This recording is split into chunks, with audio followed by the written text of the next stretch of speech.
and author. You know from his work on SNL, Girls, and Trainwreck, as well as his one-man shows, including The Last Best Hope, Small Talk, and Red State, Blue State. Tickets to see him live are on sale now. For tour dates and info, go to ColinQuinn.com. Please welcome back to the show our very good friend, Colin Quinn, everybody.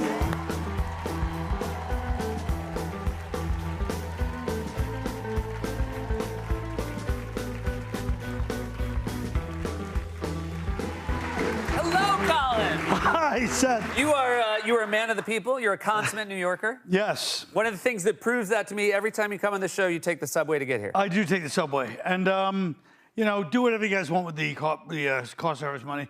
But, yeah, I take the subway, and the subway is your car if you grew up in New York.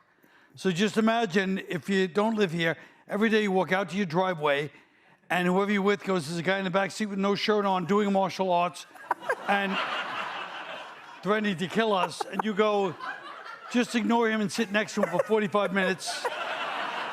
And on the way back, it'll be somebody else equally insane.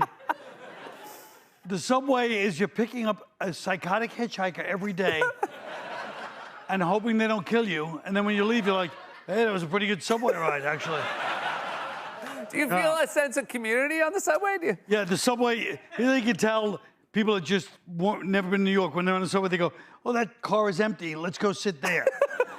No, it's not empty. There's 4 Dutch tourists huddled in the corner and one homeless guy stretched out like a rock star in the back of a limo on one of the benches. Do you, I have to ask, are you the kind of person, you know, every now and then, obviously you're walking in New York City, people will maybe ask if you can help them with a little bit of money. Are you? I mean, yes. You do? Well, because the only reason I do it is because I feel like they might recognize me and go, he's even cheaper, and then badmouth my name. Yeah.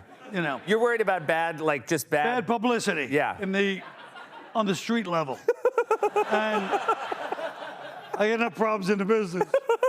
And, well, there was one homeless guy, you know, you give money all the time. Yeah. You're always handing him money. And one time I'm giving this homeless guy money, so I reach in, so I always keep a little tip for if you're in New York, you keep a few singles in this pocket. You don't want to pull all your money out in your wallet, you know, you jump. Yeah. But I have a few singles in this pocket. I pulled out, but I had a 20. Yeah. So now like I said, it's right on the Comedy Cellar block. Yeah. So I can't have my name being, you know, slandered on that block. And so I give the guy 20. Yeah. And then, of course, every time he sees me, beeline for me, because, Yeah. you know, and I can't, like, dock his pay. Now I have to give him 20 every time. Yeah, right. He didn't do anything. He's not worse. Yeah. He didn't do anything. Exactly. He didn't do anything. I can't be like this budgetary cuts going, you know. Right. So I give him like 4 times, 5 times, and 4. But I'm saying 5 less. And So $80. and then $80. And then one day he goes to me, I thought he was going to be like, you're a saint. But he goes, you comedians are so generous. Comedians, plural. So I go, oh, yeah? That's great. You know, he goes, yeah. Dave Chappelle was here the other day, gave me $50. Yeah. Oh, Dave Chappelle, who sells out arenas? I'm sorry. Yeah, $50 to him, you know. And guess what? 4 times 20 is 80. I don't know. I don't want to get into a math squabble with a homeless guy, because then I look petty. Yeah. But that's what goes on, yeah. Yeah. Did you, you mentioned you're a seller, you still do stand-up all the time. Was there a time, and again, you've been very good in things like Girls and Trainwreck, but did you start doing stand-up hoping it would lead to acting full-time? I did. When I first did, I was like, you know, yeah, this is going to be, that was a long time. Yeah. But then once I started acting, I realized I don't like acting at all. You know what I mean? Yeah. Every TV show, you know, here's what I knew. I knew acting was not the life for me. Because once I was watching Roadhouse, and Kelly Lynch was in it. Yeah. The original Roadhouse, the good Roadhouse. Yeah. You know. No offense, but we all know. And then she was in Drugstore Cowboy. Oh, that great movie. Great movie. Yeah. 6 months before, and I was like, this is an actor's life. They're like, Kelly, she's Gus Van Sant.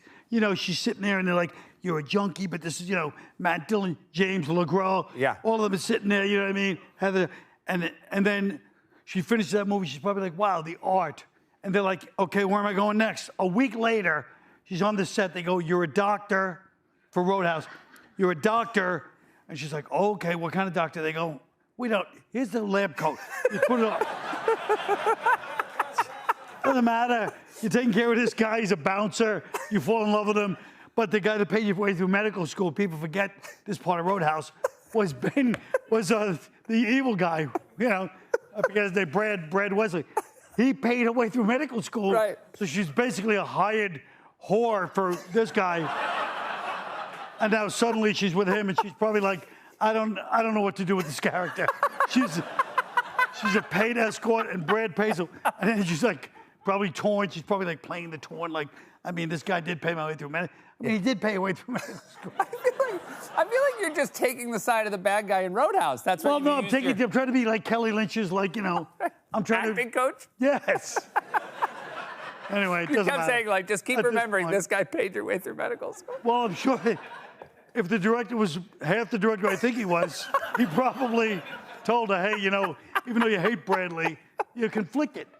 You know, she did live with the guy for a few years. And this Patrick Swayze shows up for a week. You can't just automatically, you know, you can't just.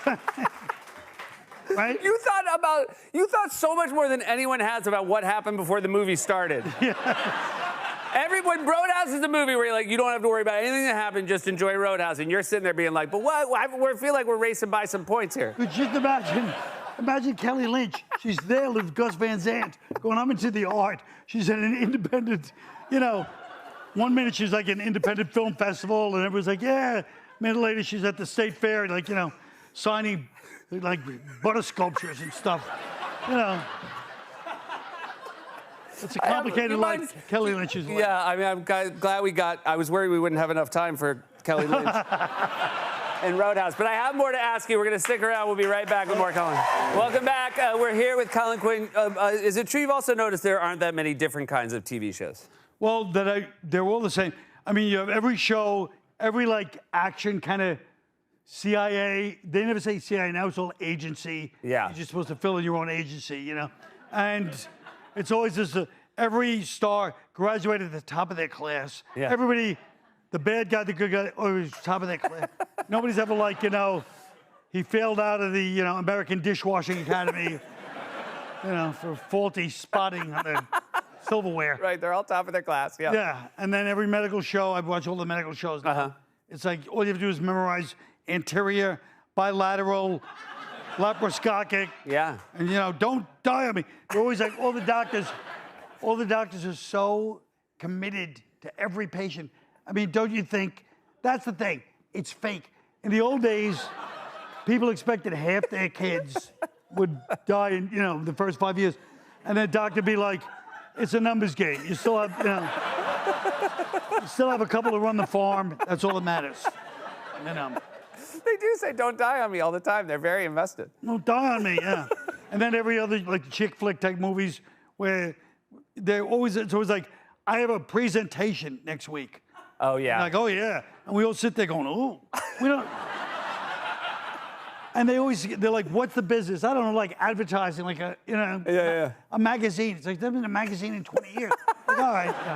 As long as it's like a nice office, everybody's dressed nice. You're like, okay. You're fine. It's serious. That's enough of a job. Yeah. There's a proliferation of vague jobs. There really are. Now the new jobs nowadays are all digital. It created a whole, the jobs are like, I have to give voice to people. I have to create space for people. These are actual jobs now. And yeah, because everyone's in now on giving the opinion, and not just giving it, but getting it. You have to know what, you know, Mr. Beast thinks about Palestine. Yeah. These are all the important things. Right. It's not enough that you give your opinion. Everybody has to give their opinion on every subject. Well, I hope I don't regret this. What's your opinion on Palestine? My opinion, and I don't, what do I? But I'm the humble guy. I do have a solution, of course, but not an opinion, a solution, which is because look, it's basically a biblical issue, right? It's a biblical real estate problem, right? The original landlord was God, so it's complicated, and over the years it's gone through like the Hittites and the Seljuk Turks and the Ottomans, then British got it from the Ottomans, and so the solution is in the Bible, the Book of Solomon, because the Book of Solomon, as you know, the Book of Solomon the baby. The famous story, one lady goes, my baby. A lady goes, it's my baby. King Solomon goes, I'm going to cut the baby in half. Now, he's not really going to cut it in half, but he knows that the real mother is going to be like, no, it's her baby. Yeah. To save the baby, she'll sacrifice her motherhood. So he goes, I'm going to cut the baby in half. One woman goes, no, it's her baby. He goes, no, it's your baby because you were willing to. Yeah. And the other woman, I guess she was like, I'll take half a baby. I don't know what. I don't know what her. They don't really follow her in the Bible, probably for the best. And, they were like, let's her go on our own journey. But that's what we do in the Middle East. We take the Palestinians and Israelis, put them in the middle of the room and tell them, look, this is unsolvable. Obviously, no one's solving it. All the great minds, billions of dollars. So it's the Holy Land for the Jews, the Muslims, and the Christians, too. So we just go, look, guys, this is unsolvable for you, too. We're just going to give it to the Christians. And whoever goes, no, give it to them, anybody but the Christians. They're the ones that really love the Holy Land the most. That is a solution. Thank you. You found a solution. Unbelievable. Thank you so much. Thanks, hey, Colin Quinn, everybody. Thank you, both. Nobody like him. For tickets to see Colin Quinn live, go to colinquinn.com. We'll be right back with Natasha Rothwell.